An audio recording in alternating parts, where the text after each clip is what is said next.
안녕하세요. 에코스 부동산 아카데미 돈 버는 부동산 실무 라이브 설명회 3부 실시간 질문 답변 시간이 되었습니다. 자, 라이브 설명회를 통해서 많은 분들께서 현장에서 그리고 온라인 통해서 설명회를 시청해 주고 계신데요. 자, 우선 현장에 계신 여러분 안녕하세요 하면 안녕하세요 해주세요. 안녕하세요. 네. 합격생 여러분 축하드립니다. 자, 3부에서는 여러분들이 실시간으로 올려주시는 질문과 사전에 많은 분들께서 궁금해 주시는 질문을 정리해서 정말 뼈가 되고 살이 되는 귀한 정보 속 시원하게 답변해 드리는 시간을 가져보도록 하겠습니다. 자, 시작에 앞서 오늘 3부 진행을 맡게 된 종합경매를 강의하고 있는 이주환 교수입니다.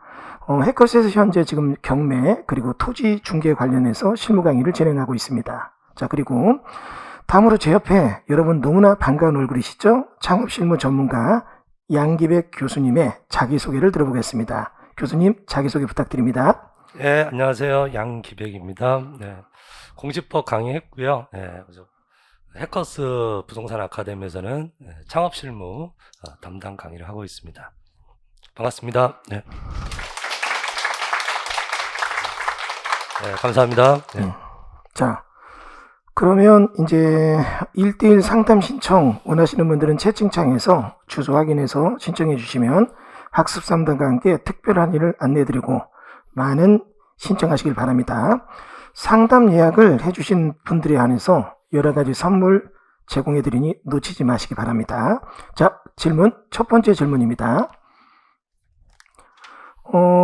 지금 이 시기가 창업하기에 적당한 시기일까요? 우리 양기백 교수님 답변 부탁드립니다.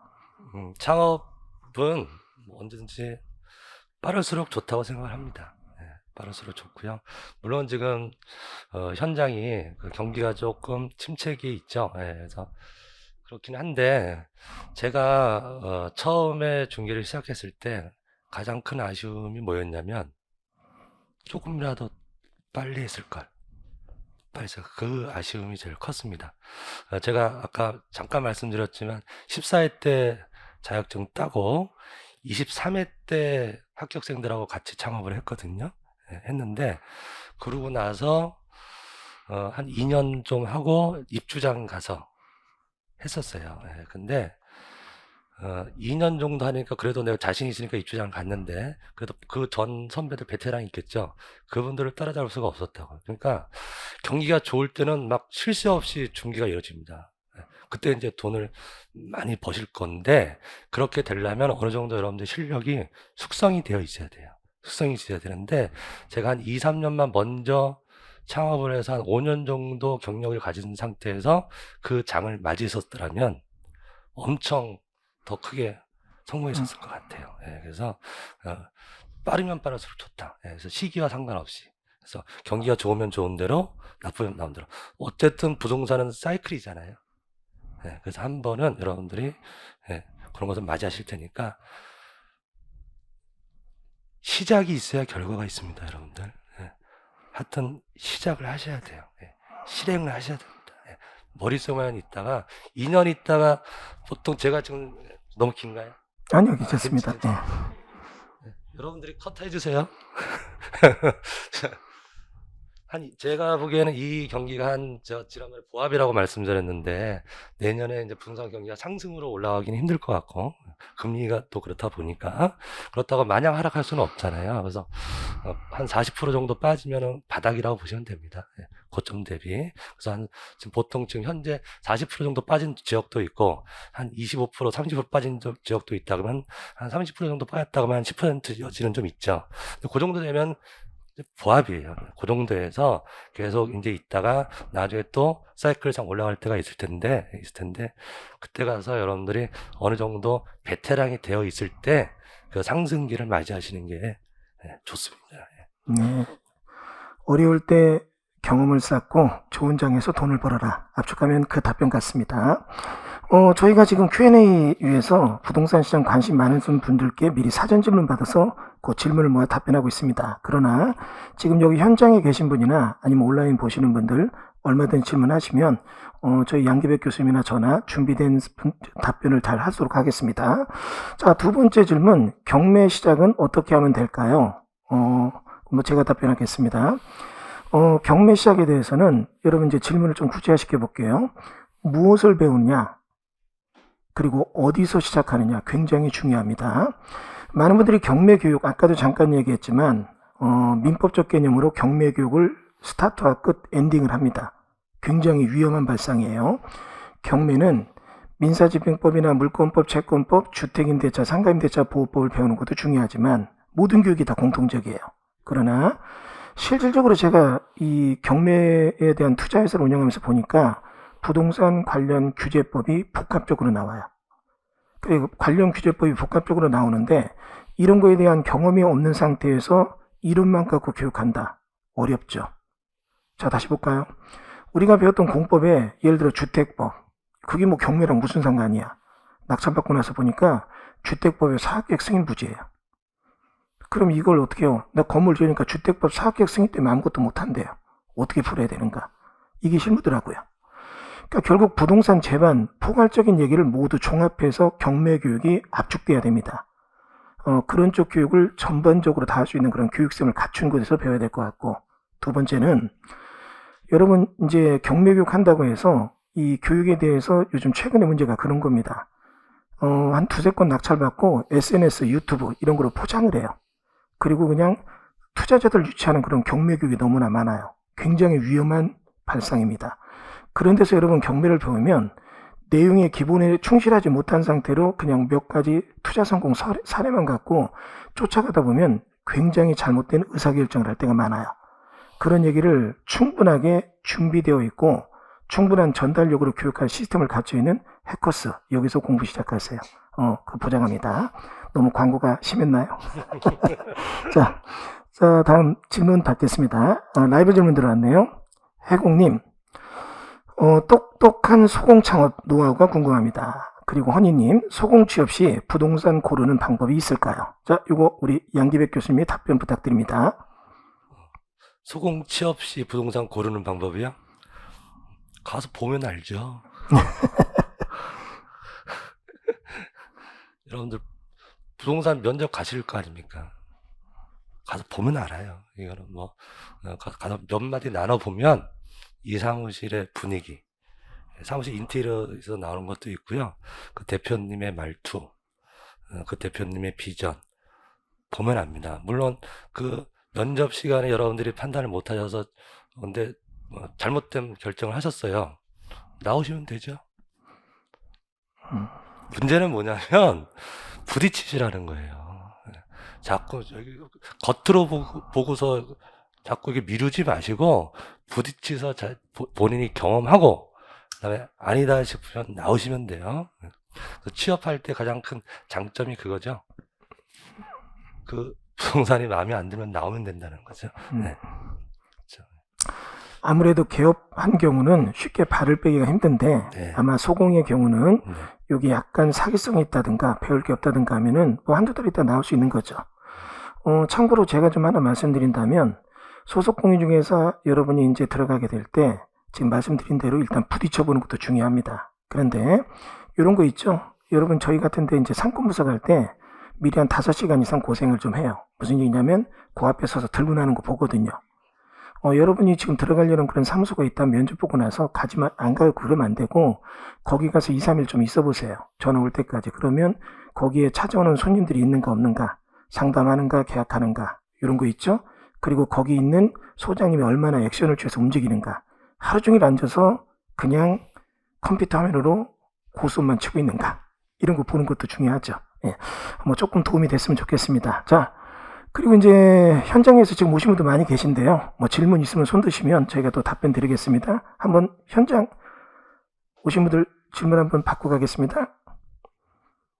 저희가 1년에 한 번씩 요거 하다 보면 매번 하는 게 아니라 약간 긴장하는데 오늘은 양기백 교수님이나 저보다 여러분이 더 긴장하고 계신 것 같아요. 자, 릴렉스 천천히. 자, 질문 하실 분 안 계세요? 예, 우선 모자 쓰신 분? 예.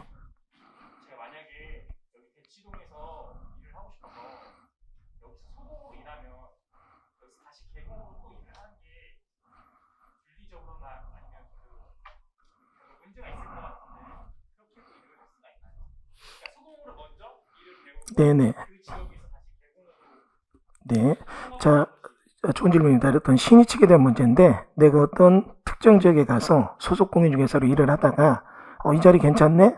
개업 공인중개사로 다시 한번 사무소 오픈한다. 이거 괜찮나? 자, 양기백 교수님, 어떻게 생각하시는지. 강남은 가능합니다. 강남은 회원제가 없어요. 근데 회원제 아까 말씀드렸죠? 회원제가 있는 데서는 안 돼요. 회원제가 있는 데서는 안 돼요. 근데 마냥 안 되는 게 아니라 각 해별로 좀 그런데? 저는 이렇게 생각합니다. 예, 뭐 열심히 일해서, 2년 내에는 개업을 못 한다. 예, 1년 내에는 실장님들 나간 다음에 이 지역에서 1년 내에는 개업을 못 한다. 이런 제한이 있는 지역도 있어요. 예, 예. 그럼 제가 이제 윤리적으로 말씀드리는 게 아니라, 예. 그래서 그 만약에 해연제가 있는 지역에서 그 실장님으로 있다가 소공으로 있다가 개업을 하신 때는 비회원으로 개업하게 되겠죠. 이해되셨나요? 예. 회원제로 들어오려면 1년 기다렸다는. 근데 강남 같은 경우에는 그런 회원제가 없어요. 그래서 합니다. 한, 네. 소, 예. 예.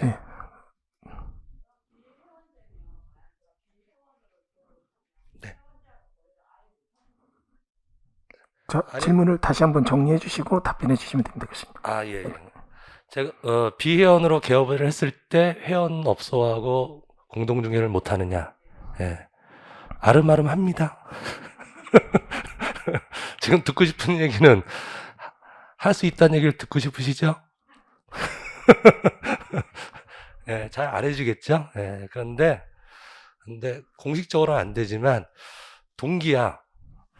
회원이 동기고 나는 비회원이야. 그걸 떠나서 그냥 하는 경우도 있겠죠. 예, 그런데 공식적으로는 안 됩니다. 네.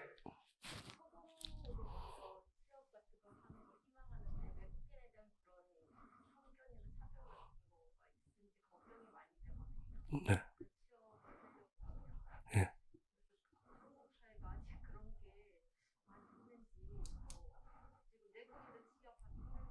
네.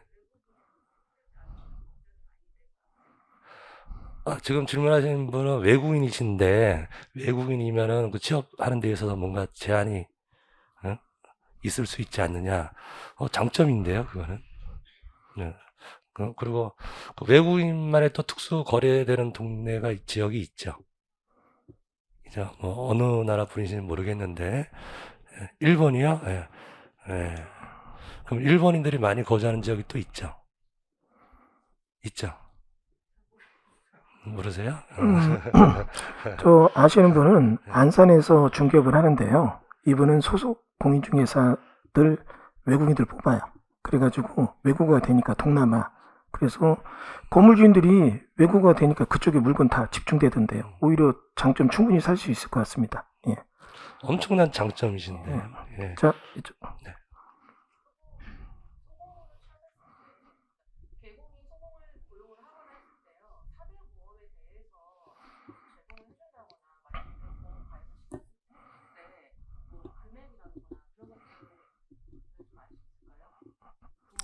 네.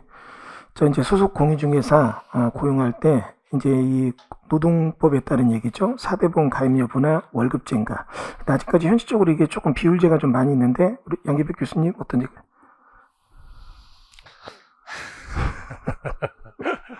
원래는 4대 보험 들어야죠. 예, 보험 들어야 되는데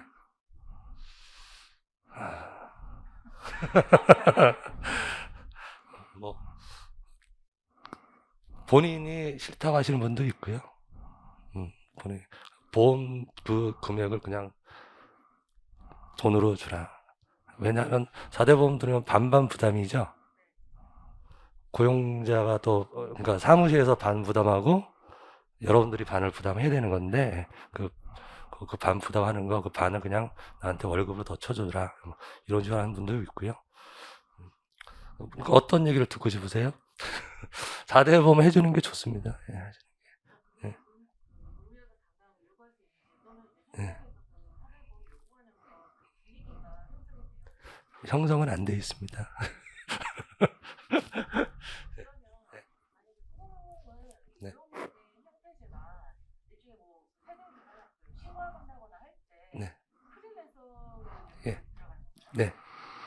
가까이 개인 사업자라고 생각하시면 됩니다.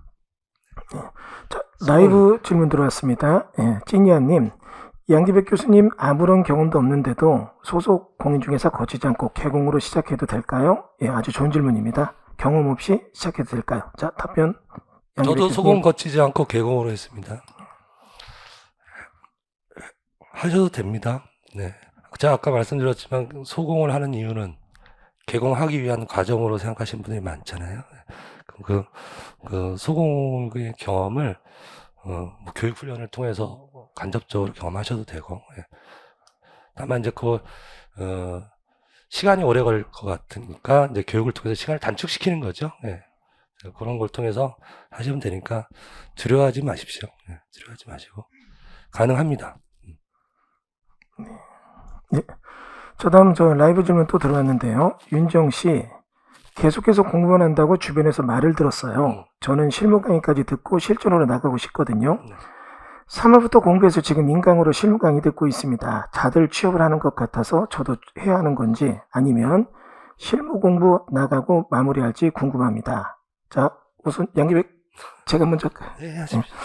저 이렇게 얘기하고 싶습니다. 여러분 두 개의 나무를 생각해 볼까요? 하나의 나무는 가지가 울창하고 많은 열매를 맺고 있습니다. 다만 뿌리가 굉장히 얕게 뻗어 있어요. 또 하나의 나무는 뿌리가 깊게 뻗어 있는데 뿌리를 내리느라고 아직까지 나무가 많이 자라지 못하고 있습니다. 겉으로 볼 때는 하나의 나무는 나무가 많이 자라고 열매를 맺었고 하나는 이제 막 자라기 시작해요. 만약에 아주 좋은 호황기가 온다면 열매를 많이 맺은 나무가 유리하겠지만 가뭄에 들고 기후가 안 좋아진다면 뿌리가 깊은 나무는 살아남지만 뿌리가 깊지 못한 나무는 말라 죽을 겁니다. 여러분 이건 생각하셔야 됩니다. 어떻게 됐든 공부는 끊임없이 하셔야 돼요. 그리고 실력을 키운 분들이 소공이 됐든 개공이 됐든 살아남습니다. 근데 공부하지 않고 경기 좋을 때 그냥 시작해서 잠깐 돈 번 분들은 경기 안 좋아질 때 그냥 다 없어져요. 그러니까 결국 여러분에게 중요한 거는 자기 개발을 끊임없이 해야 된다. 이거 굉장히 중요한 메시지거든요. 제가 지금 볼 때 이 협회에서 실무교육 하다 보면 20년 넘게 제 수업을 듣는 분들이 계세요. 그분들은 경기 좋으면 좋은 대로 벌고 안 좋을 때는 안 좋은 대로 또 벌더라고요. 많은 학습 속에서 어떻게 수익 모델을 유지하는가 이런 학습이 되어 있는 거죠. 그러니까 제가 볼 때는 공부는 기본으로 계속 해야 되는 거고 안 좋을 때는 안 좋은 때대로 내가 경쟁력을 어떻게 갖추느냐 연구는 해야 되는 거고요. 그게 어떤 방법인가? 이거는 해당 지역에 따라 또는 그 개인의 능력과 자질에 따라 약간 다르지만 어쨌거나 분명한 건 계속 공부하셔야 됩니다. 예. 자, 교수님 뭐 또? 아니요, 좋은 말씀하셨어요. 네네. 네, 좋은 말씀하셨고 제가 아는 분도 지금 뭐 매출이 연애 중개사 하십니다. 10억 이상 되시는 분인데 그러니까 그런지 모르겠는데 그분은 자기 수입의 500은 매년 500은 교육비로 남겨둡니다. 500은 무조건 자기 교육 개발하는데. 그 여러분들 이제 지금 요새 제가 제일 많이 듣는 질문이 뭔지 아세요? 여러분들 후배들 작년 책으로 해도 돼요. 작년 교과서 가지고 해도 되냐고. 공부하실 때는 이제 경제적으로 이제 어려우시니까 그럴 수도 있는데 현실에 나가시면 자기 투자하는데 아끼지를 마세요. 예. 그게 다 곧 돈입니다. 예. 예. 네, 라이브 질문 잠깐 있는 건 잠깐 쉬고요. 우리 현장 질문 받겠습니다.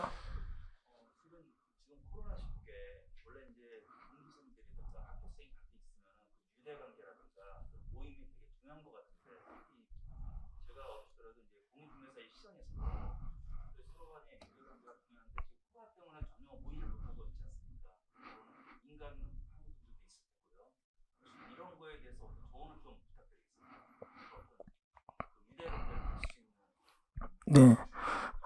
코로나 시대 공부하다 보니까 인적 네트워크가 많이 약하죠. 실무할 때는 같이 배운 동기들에 대한 어떤 유대력도 굉장히 중요한데 온라인 공부하시는 분들은 아무래도 그게 없죠. 그런 부분에 대해서 질문하셨는데요. 우선 양기백 교수님. 지금 좋은 기회가 있잖아요. 지금 여기 오신 분들도 얼마나 지금 귀한 분들입니까? 예. 그래서 쉬는 시간에도 멀뚱멀뚱 있지 마시고 어디서 공부하셨어요? 어디에서 계셨어요? 막 그렇게 그러니까 모든 것을 기회로 삼으셔야지. 예. 모든 것을 지금 이 자리도 좋은 기회다. 자, 잠깐 제가 좀 예. 추가 답변 좀 드리겠습니다. 아무래도 이제 저는 이제 이쪽 중개사 쪽이 아니라 합격생 위주로 실무교육만 계속 담당하고 있다 보니까 해커스에서 지금 이제 3년 차 이렇게 해서 실무교육 하고 있는데 계속 공부한 분들끼리 이게 각 기수별로 밴드도 만들고 지속적인 유대 관계를 가져요. 공부는 강의장에서 한다. 아니에요. 현장에서 하는 거고요. 두 번째, 공부는 머리로 한다. 실무교육은 머리로 하는 게 아닙니다. 몸으로 하는 거예요. 그리고 이런 얘기합니다. 내가 10을 가졌고 상대방이 하나를 가졌다. 그럼 이걸 공유할 때 내가 손해잖아요. 그런데 내가 10을 가졌고 60명이 하나를 가졌다면 이때는 공유를 해야 됩니다. 그럼 나는 60개를 얻을 수 있어요. 20개를 내놓고. 그러니까 결국 여러분 인적 네트워크는 굉장히 중요하거든요. 우리 해커스 이 부동산 아카데미는 그런 인적 네트워크 구성에 대해서는 굉장히 신경을 쓰고 있습니다. 물론 제가 이제 개인적으로 술을 못 먹다 보니까 술 먹는 자리에 가면 조금 곤욕스러울 때도 있지만 주기적인 미팅을 통하고 또 SNS를 통해서 계속적인 업무적 교류를 하는 시스템을 갖추고 있습니다. 그거는 걱정하지 마시고요. 네. 다음 질문 또 보겠습니다. 라이브 질문 콩주부, 합격생들이 가장 궁금증은 지금 당장 어떻게 해야 할까요? 저희는 어떻게 해야 될까요? 자, 교수님 뭐 즉흥적으로 저건 좀 당혹스러운데 질문이요? 그럼 당장 어떻게 제가 하겠습니다, 교수님. 저거 고생하셨으니까 요즘 이제 해 지날 때까지는 차도 좀 마시고 식구들이랑 여행 좀 다녀오시고요. 좀 쉬세요.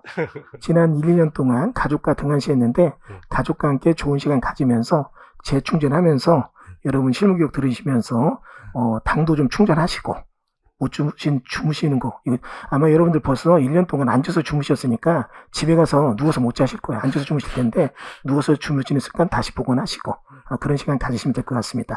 좀 소원해진 친구들도 좀 만나고. 예. 네. 그러세요. 자, 현장님 답 질문 받겠습니다. 네. 중개사의 그 소개로 상가를 우리가 계약을 했어요. 계약을 했는데 그 중개사 우리가 이제 그 상가가 2개를 했단 말이에요. 2개를 했는데 그게 한 20억이 넘어갔습니다. 그래서 그 중개사가 그 수고료로 한 4천만 정도 받은 모양이에요. 그런데 이제 우리가 계약을 해지를 하려고 하다 보니 이 수고비를 달라는 얘기예요. 근데 이 중개사는 나 받았으니까 안 준다. 그래서 우리가 이 계약 하나를 갖다가 해지를 하려고 하는데 애로사항이 많았단 말이에요. 이랬을 때 돌려줘야 되는 건지. 그다음 두 번째 질문은 이게 그 초과 같은 게 보수에 포함되는 건지. 상가 계약을 지금 저 자격 취득 후에 개업해서 지금 중개하시나 봐요? 아니면 예.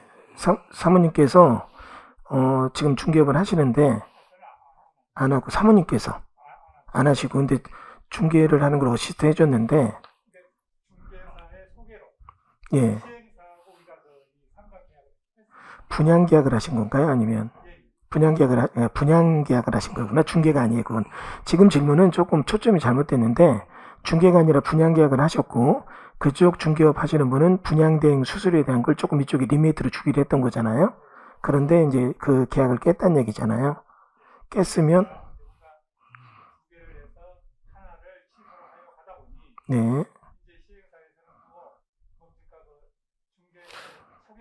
그거는 중개사와 분양사의 관계이기 때문에 여기서 돌려줄 의무가 없죠. 예. 그럼 거기서 분양사하고 중개사가 싸울 일입니다. 해지 요건만 되면 해지할 수 있는 거죠. 예. 거기 밀리시면 안 될 것 같은데. 사실 오늘 여기서 질문 나와서 답변하기에는 조금 소재의 범위가 좀 벗어나된 얘기가 같습니다. 그건 중개업에 대한 얘기가 아니고 그러니까 개인적인 분양 대행 어시스트 했을 때 그런 리미트 관계니까 요거는 따로 끝나고 나서 개인적인 상담을 양기백 교수님을 하시면 좋겠습니다. 네. 자, 그게 맞을 것 같고요. 또 다른 질문 보겠습니다. 자, 라이브 질문 들어왔습니다. 초보 중개인 소공으로 취업 시 보수 비율은 어떻게 하면 될까요? 자, 교수님 어떻게 관행상 어떻게 하고 있죠? 소공으로 취업 시 보수 비율은 어떻게 하면 될까요? 어떻게 하면 될까요? 소공이 정하지 않습니다. 대표님이 정했겠죠? 대표님이 정해서 이 조건으로 하실래요? 그러겠죠. 그러겠죠. 예. 너무 현실적인 얘기 말씀을 드리나? 근데 그거는 그 각 사무실마다 다릅니다. 예. 그래서 오로지 비율제로 하는 데도 있고요. 비율제로 하는 데도 있고, 기본급을 주는 데도 있고, 기본급 플러스 비율로 주는 데도 있고요. 경기가 안 좋을 때는 그냥 정액으로 월급으로 받는 데가 좋겠죠. 그렇죠? 예. 거래가 안 좋을 때, 예. 거래가 쉽게 이루어지지 않아도 계속 월급은 나오니까요. 그거는 초보 입장에서는 좋은 데입니다. 네, 베테랑 입장에서는 자기 능력을 발휘한 만큼 수익을 가져가는 데가 좋겠죠. 그건 비율제는 이제 베테랑, 경력직 공인중개사한테 좋은 거고요. 그것을 적절하게 예, 융합한 것이 이제 기본급 플러스 비율 이렇게 되는 건데요. 예, 어쨌든 세 가지 방법이 있고요. 예, 중개 보수가 아니라 월급, 급여 체계는요, 세 가지가 있고, 그 퍼센테이지는 보통 경력자를 기준으로 했을 때 3대 7입니다. 3이 누구? 자기요. 3대 7입니다. 3대 7. 사실 네. 처음 시작하는 여러분들이 일하면서 많이 번다. 이거는 초반에 쉽지가 않습니다. 초점을 어디다 두셔야 되냐면 내가 여기 들어가서 얼마나 배울 수 있을까? 여기에 초점이어야 돼요. 아닌 말로 들어가서 뭐 수입도 안 되면서 고생만 하고 심부름만 하다 나오는 경우도 많거든요. 근데 거기서 조금 단달에 200, 300 벌었다. 그럼 그게 뭐 번 거였을까? 생각해보면 한 1년 있다가 거기서 배운 노하우가 이후에 내한테 얼마나 벌어주냐. 이게 더 중요한 거니까 너무 경제적인 부분이 아니라 그 입지나 사장님 마인드를 통해서 얼마나 배울 수 있는가. 이런 것도 좀 포괄적으로 의사결정에 포함시켜야 될 것 같습니다. 예. 자, 3대 7인데, 예. 3대 말씀하시죠. 7하고 알고 가시면 4대 7이라고 하면 되게 기분이 좋을 거예요. 자, 4대 7이라고 하면. 알겠습니다. 자, 현장 질문 한번 바꿔 가겠습니다. 예. 저 뒤에서 한번, 예.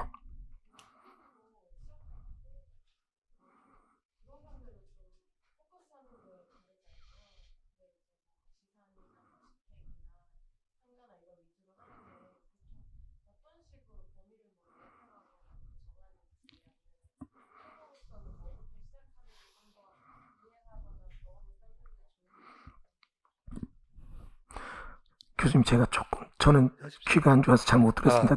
예, 중개를 참고, 처음 예. 시작할 때 거래 물건을 이제 뭐 주택으로 할지 상가로 할지 뭐 지상 같은 것을 할지 어떤 종류의 물건부터 시작하는 게 좋은 거냐 이런 질문이신가요? 예. 제일 기본은 주택입니다.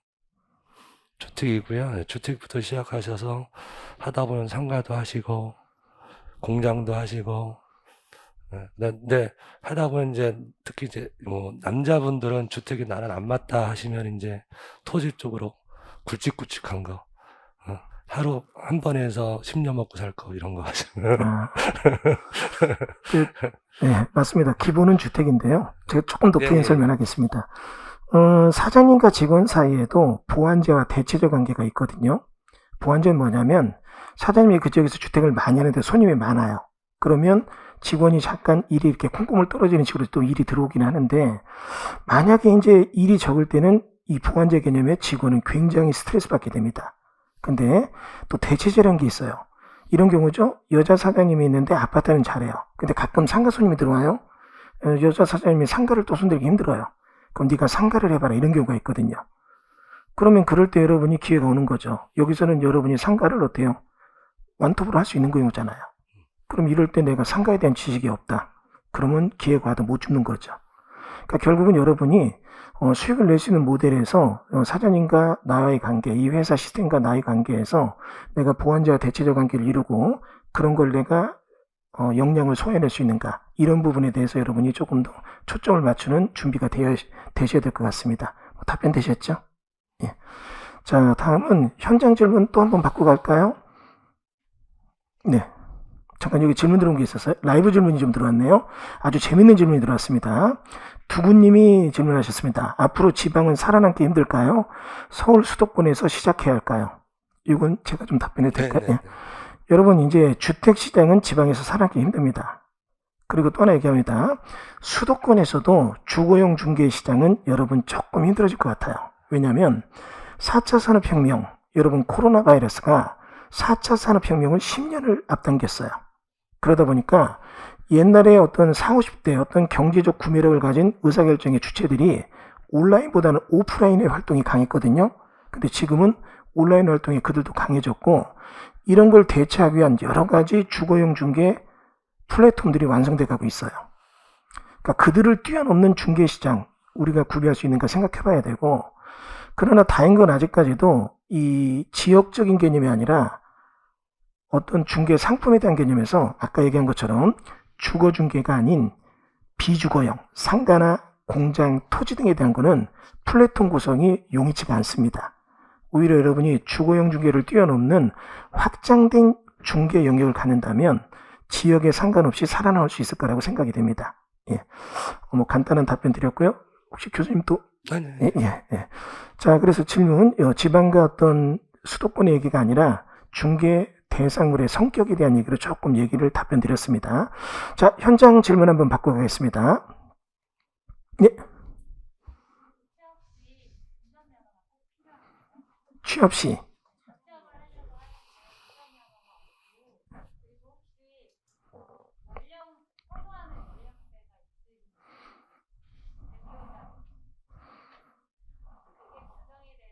운전 여부, 연령, 예. 교수님 어떠신지? 운전면허가 있는 게 좋죠. 좋은데, 그러니까 그 사무실의 성격에 따라 다르죠. 그 사무실이 요 A라는 아파트 단지 내 부동산인데 이 아파트 단지만 주로 취급한다 그러면 운전면허가 필요 없는 사무실인 거고, 예. 저희 사무실 같은 경우 위례 신도시 전체를 커버한다 그러면은 손님 모시고 가야 되니까 운전면허증이 필요하겠고, 예. 그 사무실의 성격에 따라 다르고요. 예. 그다음에 또 연령대요. 연령대는 왜요? 연령이 안 되시는 것 같아요. 그런 걱정은 안 하시고. 나이는 하지 숫자에 마시고. 불과합니다. 나이는 숫자에 불과합니다. 괜히 자기를 위축시키지 마세요. 예. 다 됩니다. 다 돼요. 저희 회사랑 협력업체를 구성하고 있는 소장님 나이는 40대부터 70대까지 굉장히 다채롭거든요. 나이가 중요한 게 아니라 그분이 갖고 있는 컨텐츠가 얼마나 중개에 도움되느냐, 이런 게 중요한 것 같습니다. 예. 운전면허는 없는 것보다 있는 게 당연하고 또 없다고 못하는 건 아닌 것 같고요. 뭐 그 말씀 하시는 것 같습니다. 네. 자, 다음은 라이브 질문 대굴대굴님, 회원제 비회원제 운영 여부는 어떻게 확인하나요? 예. 양기백 교수님. 회원제 비회원제 운영 여부는 어떻게 확인한다는 건 무슨 얘기인가? 자기가 인수하는 부동산을 말씀하시나? 회원제 비회원제 운영 여부는 어떻게 확인합니까? 그러니까 어떤 걸 봤을 때? 손님이 봤을 때요? 손님은 모르죠. 손님은 모르겠죠. 손님은 밖에서 봤을 때 이게 회원제 없었는지 모를 거고, 부동산을 해봐야 아시겠죠. 부동산 해야 옆에 부동산이 회원제인지 아닌지 아실 것이고, 또는 그 부동산을 인수하려고 거래할 때 아시겠죠. 내가 이 부동산을 내가 인수하고 싶다 했을 때 회원제인지 비회원제인지 얘기를 해주겠죠. 예. 예. 자, 라이브 질문 하나 더 들어왔습니다. 자기 소유 건물에서 중개업을 영위한다면 자기 건물 전월세 중개는 어떻게 하나요? 직접 거래에 해당되니까 그걸 걱정하는 것 같은데요. 제가 답변할까요? 예. 이런 경우 이제 자기가 예를 들어 5층짜리 건물을 갖고 있는데 1층에 점포가 3개가 있고 뭐 층별로 점포가 있을 때 1층 한 구석에서 자기가 중개업을 합니다. 근데 2층 옆에 있는 점포가 나갔을 때, 요럴 때 이제 손님들이 왔을 때 그걸 직접 거래시키면 이건 직접 거래에 해당돼요. 그런데 이런 경우에 어떻게 되냐면 굉장히 우호적인 중개업자를 의뢰해서 그쪽에다가 나는 수수료 받지 말고 네가 저쪽 수수료 받아라 해서 이렇게 계약을 시켜서 그쪽이 계약서를 쓰면 공동중개 말고, 그럼 나는 중개업자의 개업공주에서의 지위가 아니라 일반 의뢰인의 지위로서 계약을 하면 됩니다. 예, 그렇게 처리하면 될 것 같습니다. 예. 저게 예전에 한번 중개사고가 있었고 저거 협회교육에서 했던 내용입니다. 아주 좋은 질문이었어요. 네. 건물 짓고 좋으신 것 같습니다. 부럽습니다. 예. 자, 다음은 자, 저런 꼬꼬님. 걱정을 하시는 게 부러운 거죠. 그렇죠. 예. 예. 예. 뭐 수수료 좀 저 정도 건물도 있으면 안 받고 해도 되니까 오늘 손님 다른 중개업소 넘겨서 계약하시면 됩니다. 그러니까요. 예, 저녁에 이제 술 한잔 얻어 먹고 그러면 될 것 같습니다. 예. 자, 다음에 꼬꼬님, 혹시 부동산이 아닌 다른 직장을 다니면서 소공으로 겸업이 가능한지 궁금합니다. 자, 양기백 교수님. 아니, 계속 말씀드리는데, 소공이 될지 안 될지는 내가 결정하는 게 아니라니까? 그렇죠. 그래도 된다는 부동산이 되면 거기서 소공으로 가시는 거고, 그렇게는 못하겠다고 하는 대표님이 계시는 부동산이면 못하는 거죠. 한 분은 질문이 너무 부러운 질문이었고, 한 분은 굉장히 안타까운 질문이 있습니다. 얼마나 힘들면 중개사무소 일하면서 딴 데로 다니셔야 될까? 하여튼 힘내시고요. 안 되는 건 아니에요. 그리고 법적인 법적인 건 아닌데, 법적으로 소장님들이 보시면. 그런 사람 안 뽑아요. 그러니까 좀 너무 안쓰럽습니다. 힘을 내시고, 굳세게. 절대 포기하지 마시고, 인생은 어려울 때 이겨내야 됩니다. 자, 현장 질문 한번 받고 가겠습니다.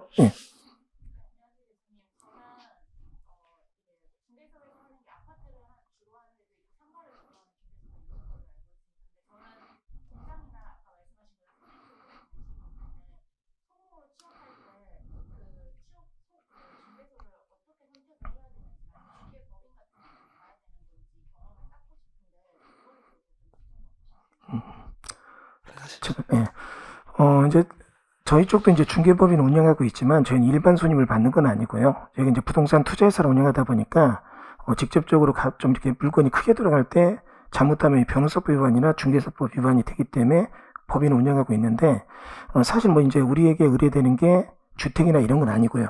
아까 말한 대로 좀 큰 땅이라든지 뭐 좀 큰 물류창고 이런 것들이 의뢰가 좀 들어와요. 이제 본인이 그런 쪽 나는 지금 이 시가지가 아니라 토지나 공장을 한다는 건 비시가지거든요. 일단 내가 좀 배우고 싶다면 그쪽 가서 일을 할 때 그쪽 가서 일할 땐 굉장히 조심하셔야 됩니다. 여러분 왜 이렇게 초자가 있고 타자가 있잖아요. 일단 공장이나 토지 전문하는 사람들은 타자 중에 타자예요. 근데 그쪽을 직접 접하게 되면 본인이 많이 배운다는 것보다 이상한 것만 배워요. 그러니까 그런 과정 속에서 중개사고 날 때 혼자 감당 못할 일이 있을 수도 있거든요. 그러니까 그런 쪽 들어가는 건 조금 좋지가 않고, 그렇다고 이제 내가 시가지에서 이제 중개업을 해요. 그러면서 이렇게 가끔 오는 손님들 갖고 내가 이렇게 한다. 이것도 조금 어렵긴 어려워요. 제일 좋은 거는 여러분 이거는 조금 더 깊이 있는 지식이 좀 필요해요. 그래서 제가 아까도 얼핏 얘기했지만 토지 공장 전문이라는 분한테 법률적으로 제가 좀 깊게 물어보면 하나도 몰라요. 근데 그분들이 계약서는 써요. 그리고 그분들 노하고 있어요. 이거는 100% 중개사고다 이렇게 생각하는데 절대 또 사고가 안 나요. 그것도 참 대단해요. 그건 내가 배우고 싶은데 그들이 안 가르쳐줘요.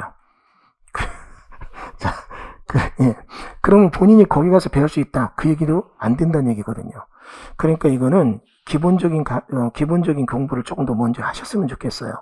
우리 과정 중에 이제 토지나 공장 쪽에 대한 교육 등을 제가 좀 맡고 있는데 그쪽에서 여러분이 조금 공부를 하시고 그러고 딱 들어가면 그때는 좀 달라져요. 자, 얘기를 바꿔볼게요. 그분들이 타짜잖아요. 그분들 여러분이 시가지에서 중개업 하다가 손님이 얘기합니다. 아파트 매매 계약했더니 소장님 일 잘하시네요. 내가 지금 남동공단에 공장 800억짜리 팔았는데 한 200억짜리 공장 부지 좀 찾아주세요 이러면 그 손님 떠나고 나면 머릿속에 200억, 200억, 200억이 생각 안 나요. 그러면 내가 아무것도 모르고 200억짜리 공장 부지 중개한다고 옷깃을 여미고 문을 놨을 때부터 위험해요. 그리고 그런 사람 딱 만나면 둘둘 말아서 이상한 거 딱 중개하고 본인은 속 빠져요. 그럼 책임 다 져야 돼요. 그럼 굉장히 사기꾼이라고 욕하거든요, 그 사람. 그런데 제가 그들과 딱 접하게 되면 물건 의뢰받은 게 이런 것 좀 해주자면 딱 물건을 몇 개 줄 때 제가 이제 분별을 해요. 야, 이건 잘못된 것 같다. 이렇게 되니까 이건 이렇게 해줘야지 하면 그분들이 벌써 이쪽은 만만치 않다. 이러면 아주 우량한 물건을 이렇게 서로 공동중개하게 됩니다. 그러면 제가 그쪽과 굉장히 우호적인 관계를 맺어요. 그러면 보세요. 여러분은 그분들을 타짜라고 욕해요. 사기꾼이구나. 저는 그분과 굉장히 우호적인 중개업자를 이렇게 이루면 여러분들이 저를 볼 때 저도 이상하게 보이잖아요. 그죠? 근데 생각해 볼게요. 그분이 여러분 만나면 사기꾼이 돼요. 그분이 나를 만나면 굉장히 우량한 중개업자가 돼요. 개업공주회사가 돼요. 지금 문제는 누구 쪽에 있습니까? 여러분 쪽에 있어요. 토지나 공장 쪽을 하고 싶다면 이거는 어느 사무소에 가서 있느냐 이게 중요한 게 아니라 얼마나 내가 배우고 분별력이 있느냐. 배우고 분별력이 있다면 어디를 가더라도 그 중개업소는 다 도움이 되는 거고 배우는 분별력이 없다면 어느 중개업소를 가도 그 사람은 다 나한테 사기꾼이 되는 거예요. 그러니까 일단 이쪽은 조금 경험을 쌓기 위해서 사무소 간다 이게 아니라 경험을 쌓기 위해서 먼저 공부를 한다. 이게 좀 더 필요한 것 같습니다. 예, 답변되셨을 거라고 봅니다. 네. 자, 다음 현장 질문 한번 받고 가겠습니다. 있고, 예, 저 뒤에 계신 분요.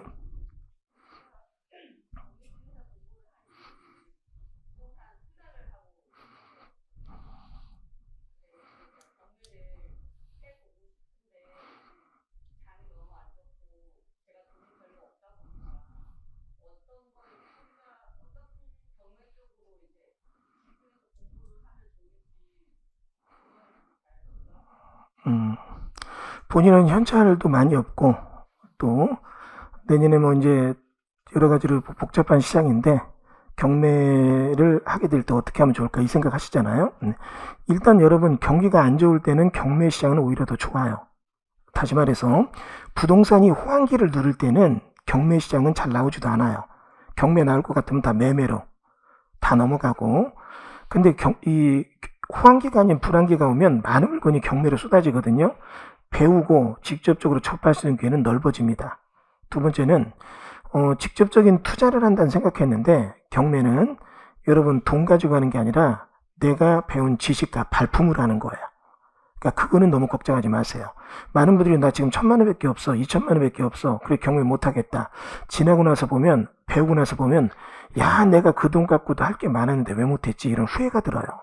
그러니까 배움의 어떤 내용에 따라 아는 만큼 많이 보이고 깊게 보이고 넓게 보이는 거거든요.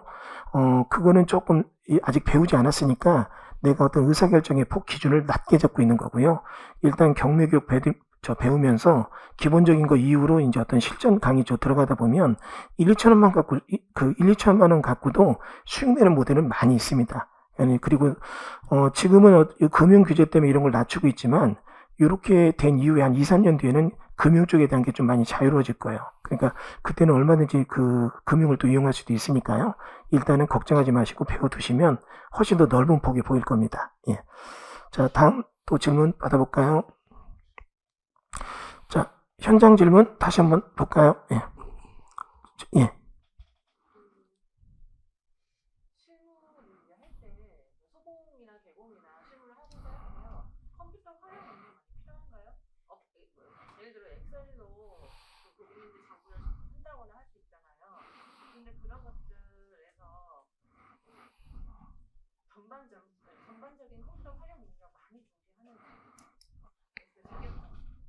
자, 어떻게 제가 교수님, 네. 이렇게 생각합니다. 이제 컴퓨터 활용 능력에 대한 얘기 나오는데 현장에 입지가 좋은 부동산에 있는 분들은 굳이 컴퓨터 못 해도 돼요. 자리가 좋아서 많은 사람 찾아오잖아요. 물론 못하는 것보다는 컴퓨터 하는 게 더 유리하겠지만 컴퓨터 못한다고 중개업소가 안 된다 이건 아니에요. 입지가 좋은 곳에서는. 근데 여러분들 대부분이 처음부터 입지가 좋은 곳은 권리금도 있고 비싼데 이런 데다가 목돈을 투자할 필요는 없잖아요. 그러면 입지가 안 좋은 데 가서도 굉장히 실적을 내는 사람들이 있거든요. 실제로 30대 중반 정도 되는 친구, 남자 3명이 중개업을 시작할 때 오피스텔을 시작하더라고요. 근데 이들이 SNS 활용 능력이 굉장히 뛰어나요. 그래가지고 컴퓨터 활용 능력이 뛰어나니까 그걸 통해서 광고를 하고 남들보다 굉장히 빠르게 선점해서 계약을 시켜나가더라고요. 그냥 그 안 좋은 자리에서 더군다나 주거용 오피스텔 할 때 남자분들이 되겠냐? 여자분들이 더 강한데 그 애들이 잘하는 이게 뭐냐면 컴퓨터 활용 능력이 좋더라고요. 그런 경우는 필요하거든요. 근데 이제 그런 교육도 내가 컴퓨터 못한다. 그럼 엑셀이나 이런 거 PPT 얘기하잖아요. 그거를 배우는 게 아니라 중개업에 필요한 컴퓨터 활용 능력이 따로 있어요. 그러니까 그런 교육도 우리 지금 이 해커스 우리 부동산 아카데미에서 과정이 있습니다. 아마 여러분이 그 과정을 꼭 들으시면 내가 컴퓨터 못한다 하더라도 중개업에 필요한 부분은 딱 안성맞춤으로 이렇게 교육이 될 겁니다. 예. 자, 다음 분이요. 자, 현장 질문 한 번 더 받아보겠습니다. 예, 선생님.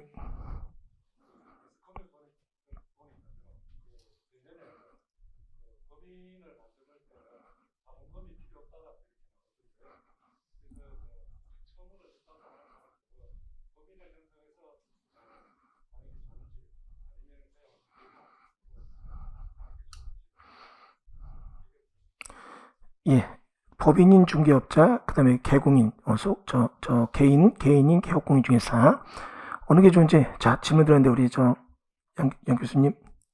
똑같습니다. 법인이나 뭐 개인이나 아무 상관, 단지 이제 세금 그렇죠. 문제가 제일 커요. 이 중개업 초점에서는 별로 문제가 없이 다 똑같은데요. 네. 근데 이제 본인이 월세도 못 내고 그렇다면 그거는 뭐 또 뭐 그렇고요. 많이 수입이 너무 커지면 개인인 공인중개사는 개인 소득이 높으면 이게 누진율이 나오는데 법인의 일정 금액 외에 또 여러 가지 비용을 처리할 수 있으니까 법인인 경우가 유리할 때도 있겠네. 그리고 이제 개인인 개업 공인중개사가 만약 본인이 어떤 여러 가지 증빙 자료가 많이 이렇게 구비되는 경우는 굳이 법인을 안 만들어도 되죠. 예를 들어 뭐 자제분이 많으신가요? 한 5 돼서 막 학비 많이 들어가면 개업 공인중개사가 낮고 나가는 생활비 지출이 없다면 중개사무소 매출이 한 4억 정도 4억 정도 저희 세무사 말씀하시기를 4억 정도가 넘으면 이제 법인 쪽으로 하는 게 더 세무적으로는 유리하대요. 4억이 넘으면 매출액이요.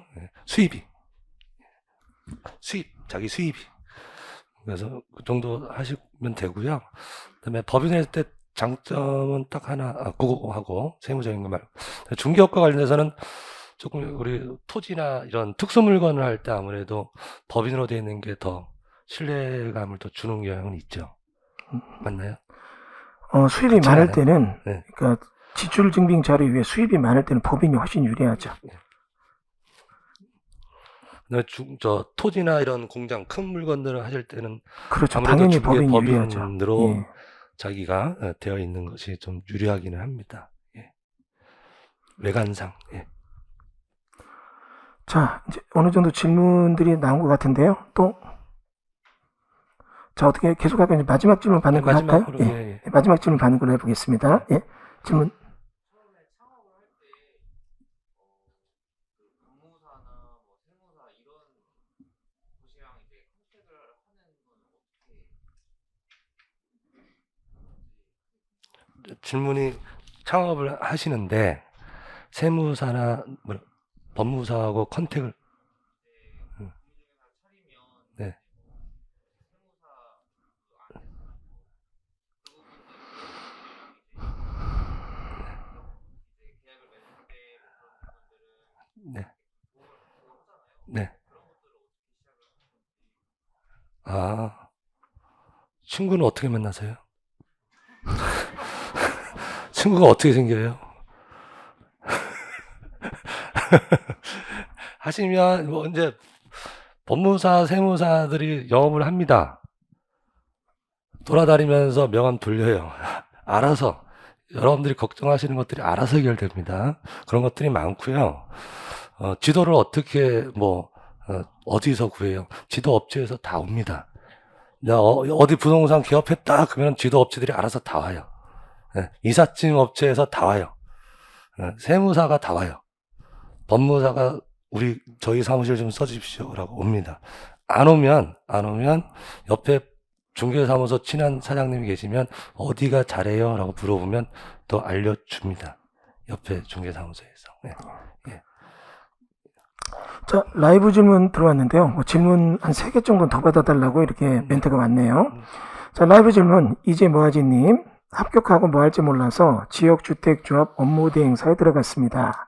사업개발이나 아파트 이런 파트도 아니고 사수도 없어요. 여기서 혼자 어떻게 공부할까요? 해커스에서 하는 실무 강의 들으면 일하는 데 도움이 될까요? 자, 이거 제가 답변. 네. 저는 개인적으로 여기 들어간 거를 의사번복하고 빨리 나오셨으면 합니다. 지역주택조합의 어떤 사업 승률은 0.1%가 안 돼요. 그리고 이 사업이 잘못될 때는 지주택 조합원들한테 굉장히 피눈물을 쏟게 하고 굉장히 분쟁이 많이 됩니다. 이 질문을 좀 바꿔서 여러분 어디 가니까 아파트 뭐 되게 싸게 산다 해서 분양받는다고 해서 지주택 나오면 절대 하지 마세요. 지금 같은 시장은 더 문제입니다. 지역주택조합은 내가 분양받는 게 아니라 시행자가 되는 거예요. 그리고 잘못되면 그 모든 빚이 그 조합원에게 같이 옵니다. 그러니까 이거는 안 했으면 좋겠어요. 물론 저희 쪽에 실무 강의 듣게 되면 이 주택법과 경매에서 그 내용에 대한 교육이 있긴 있지만 거기서도 결론은 실질적인 사업 성공이 뒷받침되지 않으면 경매 투자 함부로 하지 마라. 이런 얘기 나오거든요. 이거는 좀 적극적으로 말리고 싶습니다. 물론 이제 그 현장에 가서 또 해커스에 가서 물어봤더니 그쪽 교수님 이런 데 이질하지 마. 이런 소리 하시면 안 되고 그냥 조용히 나와주셨으면 하는 게 제 바람입니다. 예. 예. 자, 다음. 자, 이제 현장 질문만 받고 Q&A 시간 종료하도록 하겠습니다. 질문 부탁드립니다. 네.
제가 그 다음 단계의 교육은요.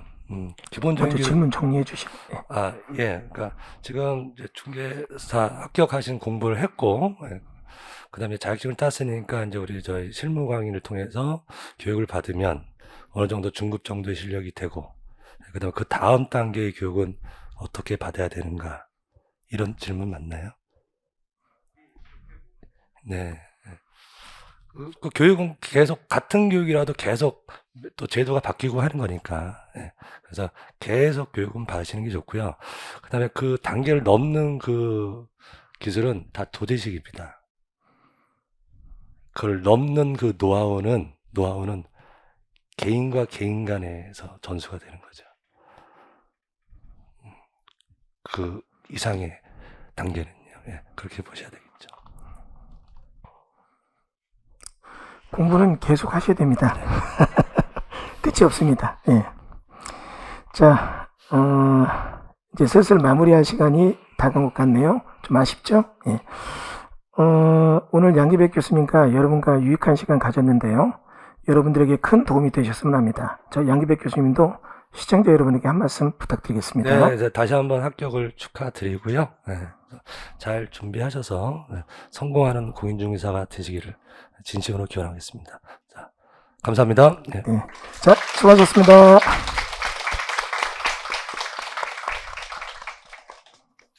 자, 오늘 설명에 참석해 주시고 시청해 주신 여러분들께 감사드리며 설명의 추첨 혜택은 다음 주 중 해커스 공인중개사 공지사항을 통해서 당첨자가 발표될 예정입니다. 또한 설명회 동안만 제공되는 특별 할인 혜택이 곧 마감될 예정이니까 아직도 고민 중이시라면 정말 얼마 시간이 남지 않았으니까 빠르게 신청해 주시길 바랍니다. 1대1 상담 신청하신 분들이 많아서 상담을 못 받으신 분들은 오늘 설명회가 종료된 후에 순차적으로 상담원이 연락드릴 예정이니까 양해 부탁드립니다. 자, 부동산 실무 강의를 통해서 부동산으로 성공하시길 바랍니다. 감사합니다.